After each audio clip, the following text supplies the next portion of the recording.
जोहार। आज आपण पालघर येथे DYSP ऑफिसच्या बाहेर उभे आहोत आणि पूर्ण पालघर जिल्ह्याला, महाराष्ट्राला आणि देशाला माहिती आहे की पालघर बोठानपूर येथे काय घडलेलं आहे। आदिवासींचं जे देवस्थान आहे गावदेव आणि वाघया, हे जे देवस्थान आहे, आज ज्या जागेवर देवस्थान उभं आहे त्या जागेचा मालक म्हणून तो स्वतःला सांगतो असा तो सौरभ फरदून कलकत्तावाला, आणि त्याने तिथे एक सुपरवायझर ठेवलेला आहे, त्याचं नाव आहे दीनबंधू चौरसिया।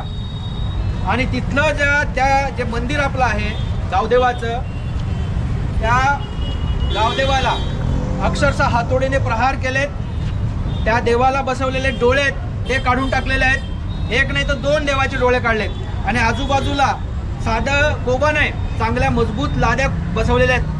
आणि हा जो दीनबंधू चौरसिया ज्या केबिनमध्ये राहतो तिथली लाईट वापरलेली आहे आणि ते लाईट वापरून ड्रिल मशीनने ते तोडलेलं आहे। आणि म्हणून भलेही तो कोणी मालक बाहेर राहत असेल, पण ज्याने जो इलेक्ट्रिक सप्लाय दिलेला आहे तो तेवढाच गुन्हेगार आहे। आणि म्हणून आमचं DYSP मॅडमला सांगणं आहे की हा जो जमीन मालक आहे, ज्याने जो सुपरवायझर ठेवलेला आहे आणि ज्याने जी लाईट सप्लाय दिलेली आहे, हे ह्याच्यामध्ये आरोपी निष्पन्न होतात।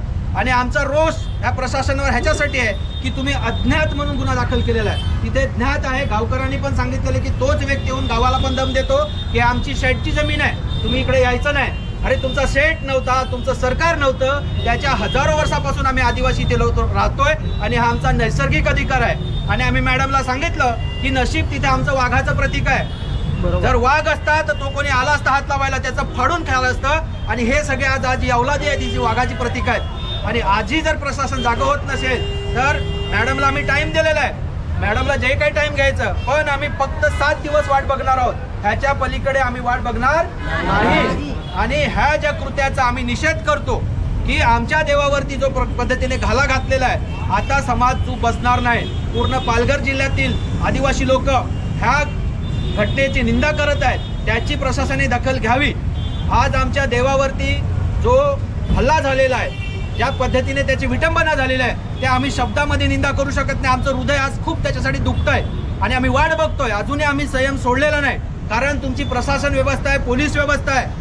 आज म्हणणं आहे की आम्ही मुंबई पोलीसमध्ये राहून आलेलो आहोत, महाराष्ट्र पोलीस आहोत, आम्ही बाहेर जिल्ह्यातले, बाहेर राज्यातले गुन्हेगार पकडतो, तर आता तुम्हाला फार दूर नाही, तुम्हाला फक्त पालघर जिल्ह्यातले गुन्हेगार पकडायचे आहेत। SP ऑफिस, तुमचं DYSP ऑफिस, PIचं ऑफिस फक्त पालघरमध्ये आहे आणि हाकेच्या अंतरावर एवढी मोठी घटना घडते, एक वर्ष झालं, 1 महिना झाला, अशा पद्धतीने जर तपास होत असेल मुंगीच्या गतीने, तर मग आमचं प्रशासनच चांगलं आहे, बरोबर ना? हमारे गाव में हमारा राज, बरोबर का नाही?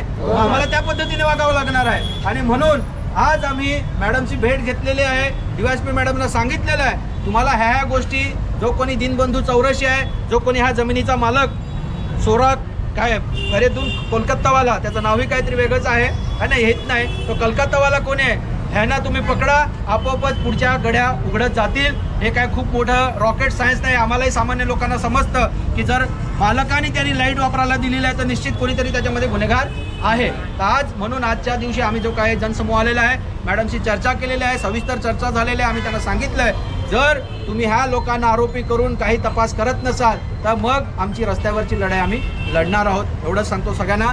जोहार, जिंदाबाद।